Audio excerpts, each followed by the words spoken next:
ನಮ್ಮ ಪೂರ್ವಜರು ನಮಗೆ ಸಾಕಷ್ಟು ನೈಸರ್ಗಿಕ ಸಂಪನ್ಮೂಲಗಳನ್ನು ಉಳಿಸಿಕೊಟ್ಟು ಹೋಗಿದ್ದು ವಿಜ್ಞಾನ ಮತ್ತು ತಂತ್ರಗಾರಿಕೆ ಬೆಳೆದಂತೆ ಇಂದು ನಾವೆಲ್ಲ ಮರಗಿಡಗಳನ್ನು ಕಡಿದು ಪರಿಸರವನ್ನು ಹಾಳು ಮಾಡುತ್ತಿದ್ದೇವೆ.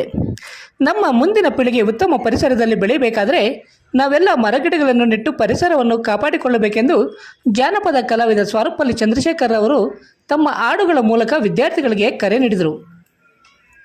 ಚಿಂತಾಮಣಿ ತಾಲೂಕು ಮುರುಗಮಲ್ಲ ಹೋಬಳಿ ಬೂಮಶೆಟ್ಟಳ್ಳಿ ಗ್ರಾಮದಲ್ಲಿ ಬೆಂಗಳೂರು ಉತ್ತರ ವಿಶ್ವವಿದ್ಯಾಲಯ ಸ್ನಾತಕೋತ್ತರ ಕೇಂದ್ರ ಮಂಗಸಂದ್ರ ಕೋಲಾರದ ಸಮಾಜ ಕಾರ್ಯ ವಿಭಾಗದ ವತಿಯಿಂದ 8 ದಿನಗಳ ಗ್ರಾಮೀಣ ಕಲಿಕಾ ಶಿಬಿರವನ್ನು ಹಮ್ಮಿಕೊಳ್ಳಲಾಗಿತ್ತು. 4ನೇ ದಿನವಾದ ಗುರುವಾರ ರಾತ್ರಿ ಆದರ್ಶ ಶಾಲೆಯಲ್ಲಿ ಅರಿವಿನಿಂದ ಹಾಡು ಎಂಬ ಕಾರ್ಯಕ್ರಮವನ್ನು ಹಮ್ಮಿಕೊಂಡು ಈ ಕಾರ್ಯಕ್ರಮದಲ್ಲಿ ಸಂಪನ್ಮೂಲ ವ್ಯಕ್ತಿಗಳಾಗಿ ಜಾನಪದ ಕಲಾವಿದರಾದ ಸ್ವಾರಪಲ್ಲಿ ಚಂದ್ರಶೇಖರ್ ಹಾಗೂ ಪೆದ್ದೂರು ಮುನ್ರಾಜರವರು ಪಾಲ್ಗೊಂಡು ಕಾರ್ಯಕ್ರಮವನ್ನು ದೀಪ ಬೆಳೆಸುವುದರ ಮೂಲಕ ಉದ್ಘಾಟನೆ ಮಾಡಿದರು.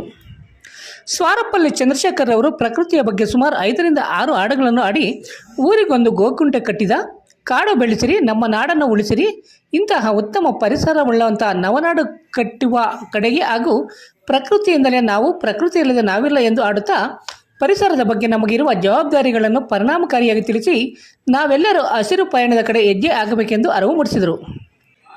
ಸಮಾಜ ಕಾರ್ಯ ವಿಭಾಗದ ಉಪನ್ಯಾಸಕ SB ಶಿರೋಳ್ರವರು ಮಾತನಾಡಿ, ಒಂದು ಗೀತೆಗಳ ಮೂಲಕ ಅರಿವು ಮೂಡಿಸುವುದು ತುಂಬ ಕಡಿಮೆಯಾಗಿದೆ. ಇಂತಹ ಹಾಡುಗಳನ್ನು ನೀವು ಹಾಡಿ ಅರಿವು ಮೂಡಿಸಿ ಜನರಲ್ಲಿ ಬದಲಾವಣೆ ತರುವಂತೆ ಮಾಡಬೇಕೆಂದು ಹೇಳಿ ಸಂಪನ್ಮೂಲ ವ್ಯಕ್ತಿಗಳಿಗೆ ವಂದನೆಗಳನ್ನು ತಿಳಿಸಿದರು. ಶಿಬಿರದ ಸಹ ಸಂಯೋಜಕರು ಹಾಗೂ ಸಮಾಜ ಕಾರ್ಯದ ಉಪನ್ಯಾಸಕ ಡಾಕ್ಟರ್ ಗುಂಡಪ್ಪ ದೇವಿಕೆರೆಯವರು ಕಾರ್ಯಕ್ರಮದ ಪ್ರಾಸ್ತಾವಿಕ ನುಡಿಗಳನ್ನು ನುಡಿದರು. ಕಾರ್ಯಕ್ರಮದಲ್ಲಿ ಸಮಾಜ ಕಾರ್ಯ ವಿಭಾಗದ ಉಪನ್ಯಾಸಕರು ಹಾಗೂ ಪ್ರಶಿಕ್ಷಣಾರ್ಥಿಗಳು ಮತ್ತಿತರರು ಉಪಸ್ಥಿತರಿದ್ದರು. ನಮಿಸ ಬನ್ನಿ, ಕಾಡ ಬೆಳೆಸ ಬನ್ನಿ, ನಮ್ಮ ನಾಡ ಉಳಿಸ ಬನ್ನಿ, ಕಾಡ ಬೆಳೆಸ ಬನ್ನಿ, ನಮ್ಮ ನಾಡ ಉಳಿಸ ಬನ್ನಿ. ಓ ಆ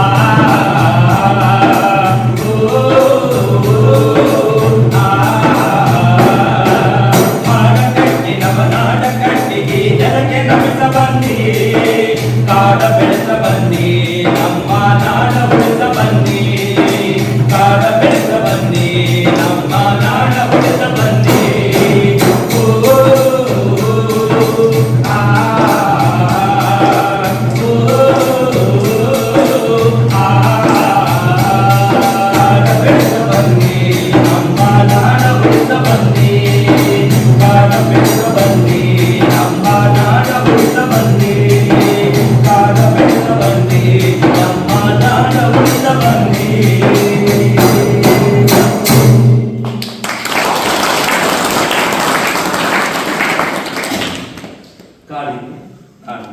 ನಾಡಿದ್ರೆ ನಾವು, ನಾವಿದ್ರೆ ದೇಶ, ನಾವೇ ಇಲ್ಲ ಅಂದ್ರೆ ಕೇವಲ ಪ್ರದೇಶ ಅಲ್ವಾ? ಹಾಗಾಗಿ ಈ ಪ್ರದೇಶದಲ್ಲಿ ನಾವಿದ್ದೀವಿ ಅಂದಮೇಲೆ ನಾವು ಆ ಪ್ರದೇಶಕ್ಕೆ ಹೊಂದಿಕೊಂಡು ಹೋಗ್ಬೇಕಾಗುತ್ತೆ ಅಲ್ವಾ? ಈ ಪ್ರಕೃತಿ ಜೊತೆಗೆ ಹೊಂದ್ಕೊಂಡು ಹೋಗ್ಬೇಕು. ಇಲ್ಲ ಅಂತಂದ್ರೆ ಪ್ರಕೃತಿಗೆ ನಮ್ಮ ಅಗತ್ಯ ಐತಿ ಅನ್ನೋ ಗೊತ್ತಿಲ್ಲ. ನಮಗಂತ ಪ್ರಕೃತಿ ಅಗತ್ಯ, ಅನಿವಾರ್ಯ. ಅದಿಲ್ಲ ಅಂತಂದ್ರೆ ನಮ್ಮ ಜೀವ ಇಲ್ಲ. ಹಾಗಾಗಿ ನಾವು ಪ್ರಕೃತಿಯ ಜೊತೆಗೆ ಹೆಂಗೆ ಬೆಸೆದುಕೊಂಡಿದ್ದೀವಿ, ಹೆಂಗೆ ಬದುಕನ್ನ ಕಟ್ಕೊಂತ ಇದ್ದೀವಿ, ಎಷ್ಟು ಚೆನ್ನಾಗಿ ನೋಡ್ಕೊಂತ ಇದ್ದೀವಿ, ಎಷ್ಟು ಚೆನ್ನಾಗಿ ಜೊತೆಯಲ್ಲಿ ಸಂವಹನ ಮಾಡ್ತಾ ಇದ್ವಿ ಅಂತ ಹೇಳ್ಬಿಟ್ಟು ನಾವೇ ಪ್ರಶ್ನೆ ಮಾಡ್ಕೋಬೇಕಾಗುತ್ತೆ. ಈ ಇತ್ತೀಚೆಗೆ ಈ ತಂತ್ರಜ್ಞಾನ ಯಾಂತ್ರಿಕತೆಗಳು ಜಾಸ್ತಿ ಆಗಿ ಹೋಗ್ಬಿಟ್ಟು ಈ ಮೊಬೈಲ್ ನಮ್ಮ ಜಗತ್ತು ಒಳಗೆ ಹೋದ್ಮೇಲೆ ನಾವು ಮೊಬೈಲ್ ಮಾತಾಡ್ತಾ ಇರ್ತೀವಿ, ನಡ್ಕೊಂಡು ಹೋಗ್ತಾ ಇರ್ತೀವಿ, ಗಿಡ ಇದ್ರೆ ಸುಮ್ಮನೆ ಪರವಾಗಿಲ್ಲ ಏನಂತೀವಿ, ಹಿಂಗ್ ಮಾತಾಡ್ತಾ ಇರ್ತೀವಿ, ಹೋಗ್ತಾ ಇರ್ತೀವಿ, ಏನಿಲ್ಲ ಗಿಡ ಇದಲ್ಲ ಹಿಂಗ ಅನ್ಬಿಡುತ್ತ. ನಿನ್ ತಲೆ ಕೂದಲು ಹಿಂಗ ಏನನ್ಸುತ್ತೆ, ಚುರುಕನ್ನುತ್ತೆ, ಮರಕ್ಕೂ ಆಗುತ್ತೆ, ಗಿಡಕ್ಕೂ ಆಗುತ್ತೆ. ಯಾಕೆ? ಅದಕ್ಕೂ ಜೀವ ಇದೆ, ಅದು ಬೆಳೀತಾ ಇದೆ ಅಲ್ವಾ? ನಾವು ಸುಮ್ಮನೆ ಹಿಂಗ ಅನ್ನಿಸ್ತೆ, ನಮಗೆ ಬಾಯಿ ಇದೆ ಮಾ ಅಂತೀವಿ, ಹೋಯ್ ಅಂತೀವಿ, ಯಾಕ ಅಂತೀವಿ. ಅದು ಅನ್ನುತ್ತೆ, ಕೇಳಿಸ್ಕೊಳ್ಳೋ ಮನಸ್ಥಿತಿ ನಿನ್ಗಿರ್ಬೇಕು. ಕೆಲವ್ರು ಹೇಳ್ತಾರಲ್ಲ, ನಾವು ಮರದ ಜೊತೆ ಮಾತಾಡ್ತಿದ್ರೆ ಅವನೋಡ ಹುಚ್ಚ ಅಂತೀವಿ ನೋಡಿ, ಪ್ರಾಣಿ ಜೊತೆ ಮಾತಾಡ್ತಾರೆ ಅವನ್ನ ಹೇಳ್ತೀವಿ ನಾವು ಹುಚ್ಚ ಅಂದ್ಬಿಡ್ತೀವಿ. ಆದ್ರೆ ಆ ಬಾಂಧವ್ಯ ಇದೆ ನೋಡೋ, ಬೆಳೆಸಿದವ್ರ ಮಾತ್ರನೇ ಗೊತ್ತಾಗುತ್ತೆ. ಅಂತಹ ಪ್ರಕೃತಿಯನ್ನ ನಾವು ವಿಕೃತ ರೂಪದಲ್ಲಿ ವರ್ತಿಸ್ತಾ ಇದೀವಂದ್ರೆ ನೆಕ್ಸ್ಟ್ ಪ್ರಕೃತಿ ಕೋಪ ಬಂದ್ರೆ ಸುಮ್ಮನೆ ಇರುತ್ತಾ? ವಿಕೋಪಗಳನ್ನ ಸೃಷ್ಟಿ ಮಾಡುತ್ತಾ ಅಲ್ವಾ? ಒಂದು ಸರಿ ಅಲೆ ಸುಮ್ಮನೆ ಅಂದಿಷ್ಟು ನಾವಿರ್ತೀವ ಮತ್ತೆ ಇಲ್ಲ. ಹಾಗಾಗಿ ಹಾಡನ್ನ ಕಟ್ಟಬೇಕು, ನಾಡನ್ನು ಕಟ್ಟಬೇಕು. ಹಾಡಿನ ಜೊತೆಗೆ ಈ ಪರಿಸರವನ್ನು ಕೂಡ ಕಟ್ಟುವಂಥದ್ದು ಜವಾಬ್ದಾರಿ ನಮ್ಮ ಮೇಲೆ ಇದೆ. ಅದನ್ನು ಮರಿದಿರ ನಾವು ಅದ್ರ ಜೊತೆಲಿ ಸಂಬಂಧವನ್ನು ಬೆಳೆಸಿಕೊಂಡು ಹೋಗೋದೇ ನಮ್ಮ ನಿಜವಾದ ಜೀವನ ಅಂತ ನಾವಂತೂ ನಂಬಿದೀವಿ. ಅದರ ಪ್ರಕಾರ ಹೋಗೋಣ ಅಂತ ಹೇಳ್ತಾ ಮತ್ತೊಂದು ಗೀತೆಯನ್ನ ಕೇಳೋಣ. ಗೆಳೆಯ ಮುನ್ರಾಜ್ ಅವರು ಕಾರ್ಯಕ್ರಮವನ್ನು ನೋಡುತ್ತಾ ನಾವೆಲ್ಲರೂ ಕೂಡ ಹಳ್ಳಿಯ ಮಕ್ಕಳು, ಹೌದು ಹೌದಲ್ವಾ? ಹೌದು. ಆದರೆ ಹಳ್ಳಿ ಅಂದ ಕೂಡಲೇ ನಮ್ಮೊಂದು ಕಣ್ಣು ಮುಂದೆ ಒಂದು ಚಿತ್ರಣ ಬರುತ್ತೆ. ಏನಾದರೂ ಅಂದರೆ ಕೆರೆ ಇದೆ, ಒಂದು ಹಳ್ಳಿ ಅಂದರೆ ಹಾ, ಮನೆ, ಕೆರೆ, ಕಟ್ಟೆ, ಗೋಕುಂಟೆ, ಮತ್ತೆ ರಸ್ತೆ ಆ ನೆಟ್ಟಂತವ್ರು ನಾವು ನೋಡಿಲ್ಲ. ಕೆರೆ ಕಟ್ಟೆಗಳನ್ನು ಕಟ್ಟಂತವ್ರು ನಾವು ನೋಡಿಲ್ಲ. ಆದರೆ ಅವರನ್ನ ಇವತ್ತು ನೆನೆಸ್ಕೋಬೇಕಾಗುತ್ತೆ. ಅವ್ರಿಗೆ ಯಾವತ್ತಾದ್ರೂ ನಾವು ಏನಾದರೂ ಒಂದು ಶರಣ ಹೇಳಿದವ, ಒಂದು ನಮಸ್ಕಾರ ಹೇಳಿದವ? ಹೇಳಿಲ್ಲ. ಹೀಗೆ ಹೇಳ್ಬೇಡ ಅಷ್ಟೇ, ಒಂದ್ಸರಿ ಹೇಳ್ಬೇಡ ನಮಸ್ಕಾರ ಅವ್ರಿಗೆ. ಶರಣಯ್ಯ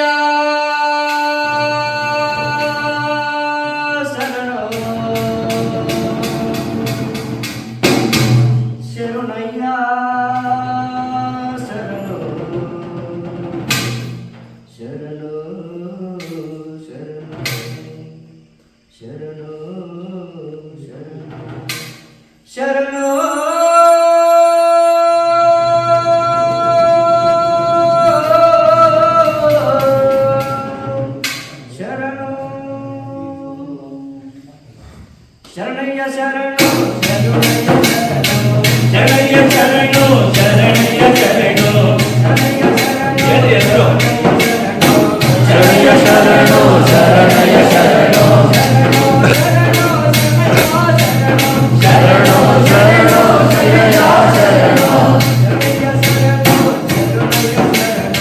ಶರಣಯ್ಯ ಶರಣೋ ಶರಣಯ್ಯ ಶರಣೋ ಶರಣಯ್ಯ ಶರಣೋ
ಶರಣಯ್ಯ